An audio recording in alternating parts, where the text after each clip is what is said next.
Je monte sur le podium et présenter ma conférence.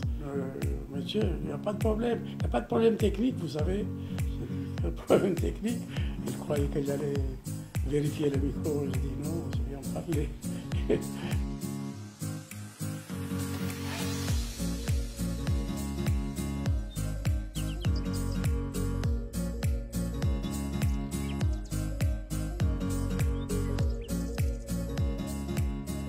Je suis né à un endroit assez éloigné d'ici, en Éthiopie, à 3000 mètres d'altitude, un endroit qui s'appelle Wenchi.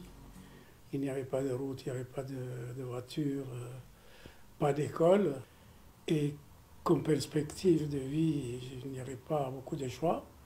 Je pouvais être berger de haute montagne ou bien fermier.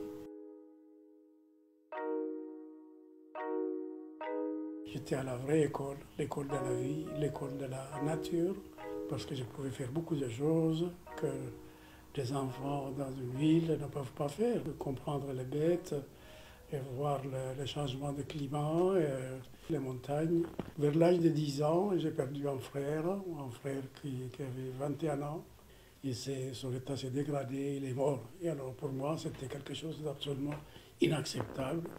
Et je me suis demandé pourquoi cet homme, dans la fleur de l'âge, pouvait mourir sans qu'on puisse expliquer. Alors j'ai toujours cherché à savoir pourquoi il était mort. On m'a dit qu'il y avait moyen d'apprendre une science qui s'appelle la médecine, et peut-être cela pouvait expliquer pourquoi mon frère était mort. Donc c'était la motivation.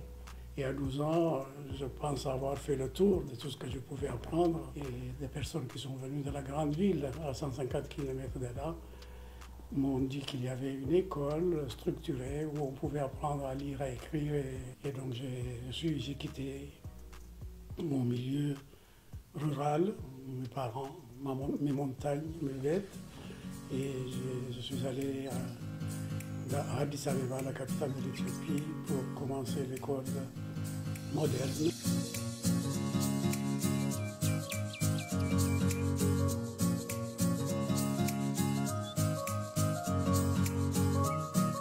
On m'a dit par hasard qu'il y avait une bourse d'études en Belgique. J'ai quand même dit, voilà, je vais aller en Belgique. Ils étaient un peu contre dans la mesure où je ne parlais pas un mot de français. J'ai dit non, je ne veux pas apprendre le français. Dans une école, je vais apprendre le français en même temps que la médecine par moi-même. Et alors tout le monde disait que j'étais fou de faire ça. Si je peux connaître le français en même temps que la médecine, ce sera quelque chose de bien. Et en même temps, ça veut dire que j'étais capable de le faire. J'arrive à Bruxelles, le premier pays européen que je vois. C'est un choc. D'abord le climat, et puis les gens que je vois, une horde de personnes comme ça qui courent, je ne sais pas après quoi, qui ont la tête, qui tirent la tête, qui sont fâchés, je ne sais pas contre quoi. Plus le climat, alors le climat qui change tout le temps. J'arrive à Liège, je demande un taxi pour conduire au campus de l'université de Liège. Donc un petit paysan éthiopien avec ses valises, qui ne parle pas un mot de français. Je me trouve chez la secrétaire de l'université. Je dis voilà, je viens pour étudier la médecine. Donc évidemment, c'est assez comique, quoi. Je me suis mis à étudier le français, c'était la première chose importante. Donc j'ai acheté un dictionnaire français-anglais. Et j'ai appris le français en temps record aussi. Après 3 mois, je pouvais quand même comprendre des choses qui se disaient au cours de médecine. Une personne obèse, une infirmière de service, m'a supplié, vraiment forcé à ce que je m'intéresse à son cas, parce qu'elle était obèse, handicapée quasiment à cause de l'obésité, et elle ne pouvait pas trouver de solution, elle avait fait des régimes, etc. Elle m'a demandé de l'opérer, alors que l'opération de la chirurgie, de l'obésité n'existait pas, quasiment pas en Belgique. Je me suis documenté avec des collègues, des amis.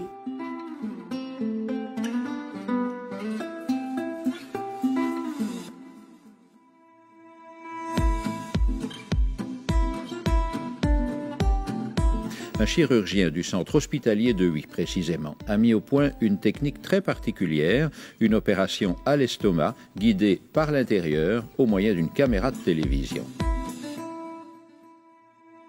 Et après, ça fait le tour du monde. Et j'ai fait le tour du monde pour enseigner cela aux États-Unis, en Australie, en Europe et un peu partout. Moi, je suis quelqu'un qui est très modeste, donc je ne cherche pas la gloire. C'est juste le travail bien accompli qui m'intéressait. J'étais heureux de mon instant de bonheur et ça s'est arrêté là.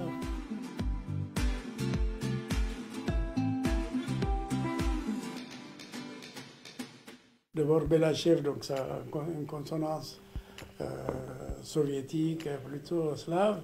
Il y a eu pas mal d'exemples de quiproquos de ce genre. C'était un obèse, donc il me dit non, mais je veux voir Dr Belachev. Alors de nouveau, je comprends évidemment ce problème. Je dis écoutez, je suis Dr Belachev, je suis à votre disposition, je vais vous écouter. Il dit non. Je ne suis pas venu tout ce chemin, dépenser tout cet argent pour venir voir un Africain. Moi, je dis pas de problème. Monsieur, vous pouvez partir. J'ai d'autres patients qui attendent. Je m'occupe de mes autres patients. Et voilà, ça, ce sont des choses qui ne m'affectent pas personnellement. C'est le racisme stupide et des préjugés. Et donc j'ai plus pitié pour des personnes qui sentent ça parce que c'est l'ignorance qui fait ça. Mais enfin, bon, ça existe. Et ça fait partie de notre monde, malheureusement.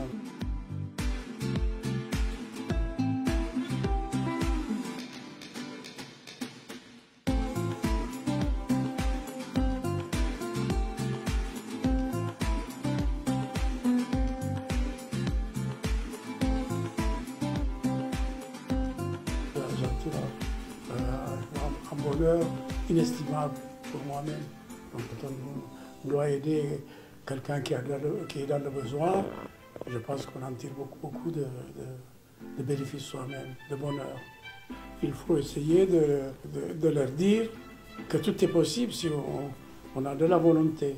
S'ils veulent faire quelque chose qui est concret, dont ils ont vraiment envie, c'est donner les moyens d'y arriver. Il ne faut pas se dire que ce n'est pas possible, il ne faut pas se décourager. Voilà, c'est le message. J'y ai mis mon effort pour dépasser les obstacles qui se dressaient devant moi, la langue, la culture, etc. Et quand on dit que l'immigration, c'est le fléau, c'est le mal de tous les pays, c'est une erreur. Et moi, je suis un exemple d'une réussite d'immigration. Je ne suis pas le seul. C'est gagnant-gagnant et cet esprit doit être souligné quand même. C'est la solution de l'avenir, c'est la mixité, comme ça, le mélange des cultures.